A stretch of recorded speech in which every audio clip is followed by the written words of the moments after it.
Estamos con Noelia Ritondale, cardióloga, con quien vamos a hablar sobre esta nueva ola de COVID-19 y los cuidados que tienen que tener aquellas personas que tienen antecedentes cardíacos. ¿Qué tal, Noelia? ¿Cómo estás? ¿Qué tal, Claudio? Muy buen día. Sí, digamos, hay que, con el COVID es un tema de la cual se ha visto mucho, complicación cardiovascular. Si bien la mayor secuela es respiratoria, se ha visto mucho en estas últimas olas de COVID, afectaciones de índole cardíaco, donde el síntoma principal que lleva al control del paciente principalmente es la falta de aire, que se conoce como disnea, que queda muy frecuente como secuela o complicación post-COVID, donde el trabajo conjunto con el neumonólogo hace que la evaluación del paciente sea más completa. Muchos pacientes quedan con esta falta de aire a los mínimos esfuerzos, donde refieren que antes podían hacer las tareas de la casa o salir a caminar o correr, lo hacían normalmente y hoy en día no pueden ni siquiera pasar un trapo de piso o higienizarse o salir a caminar o hacer los mandados. Esta falta de aire es muy notoria, hay que descartar que esta falta de aire sea por una secuela pulmonar de COVID que producen aquellos pacientes que hayan tenido neumonía por COVID, o que sea de causa cardíaca, donde podemos encontrar desde pericarditis, que se ha visto mucho, ¿sí? Insuficiencias cardíacas post-COVID, miocardiopatías post-COVID, y después lo otro que también se ve mucho, que como causa de disnea, es el tromboembolismo del pulmón post-COVID.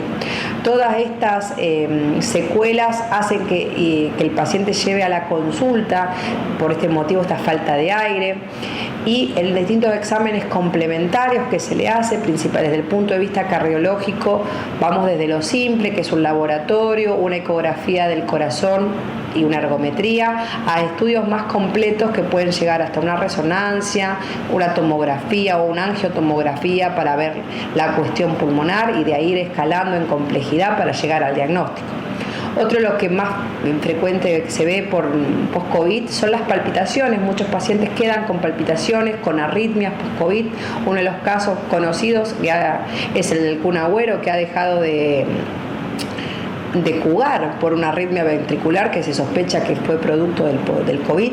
Entonces estas palpitaciones que han tenido el paciente se detectan, después es una arritmia en caso maligna, ¿sí? Como en el caso del Kun Agüero, con un Holter, que es un estudio de rutina, que es un electro, de lo cual se hace un electro en continuo, donde el paciente va a su casa, se realiza el estudio y vuelve y tenemos el resultado.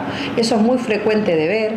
También es frecuente de ver en los pacientes mareos, que es producto también del COVID, como secuelas, zumbidos, pero bueno, eso ya son más de otro índole, de otro profesional que también lo ve, que van a ser las cuestiones neurológicas, pero principalmente el trabajo en conjunto del cardiólogo y del neumonólogo con respecto a las consecuencias que puede traer el COVID, es importante que el paciente se lo realice. Por más que haya tenido un COVID leve, es decir, un COVID asintomático o con muy pocos síntomas como de dolor muscular, cefalea o fiebre. A veces cursa con un COVID leve, pero podemos encontrar estas complicaciones y estas secuelas del COVID con el pasar de los meses. La recomendación entonces en estos pacientes con antecedentes cardíacos es cuidarse ante esta nueva aparición del COVID, no estar en lugares donde hay aglomeraciones de gente, o quizás en muchos casos también podría ser interesante volver a usar el barbijo.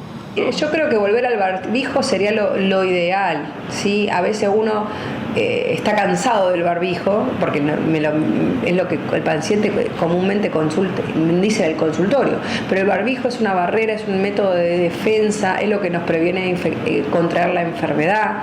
Siempre la higiene de manos, siempre cuando uno sale a lugares públicos y vuelve a su casa, la higiene de manos, la utilización del barbijo continuamente, tratar de no estar en lugares muy aglomerados de gente sin la utilización del mismo.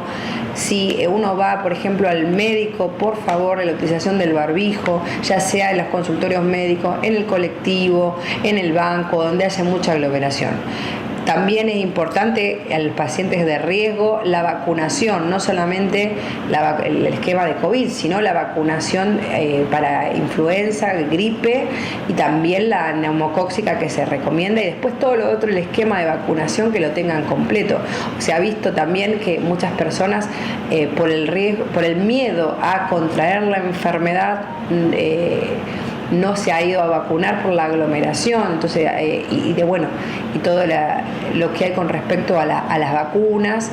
Lo ideal, hoy se recomienda que el paciente de riesgo complete el esquema de vacunación, que tenga sus otras vacunas completas, que trate de tener controlados sus factores de riesgo y sus enfermedades, ya sea la diabetes, la hipertensión, el colesterol, que tenga todo normalmente estabilizado para que en caso de contraer la enfermedad, porque esto es algo que lo veníamos hablando con Claudio previamente, la vacuna no evita que uno se infecte de coronavirus. Lo que evita la vacuna es la complicación o que cuando uno contrae la enfermedad, que tenga una forma compleja de enfermedad y que le traiga una consecuencia más grave, pero la infección a un vacunado uno la puede contraer.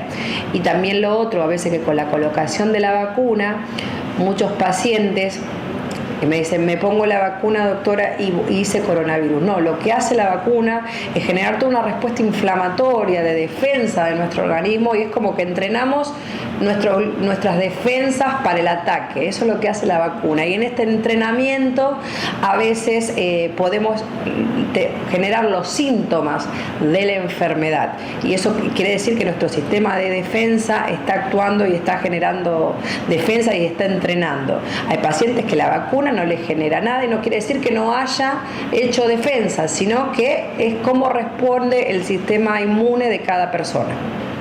Bueno, Noelia, muchas gracias. Vamos a contarles a la gente dónde pueden comunicarse para cualquier consulta. Bueno, podemos estar en el Sanatorio de la Mujer y en el Sanatorio Plaza, y con mi consultorio particular, que queda en calle Alsina 1725, y el teléfono para turno es 3416-212577.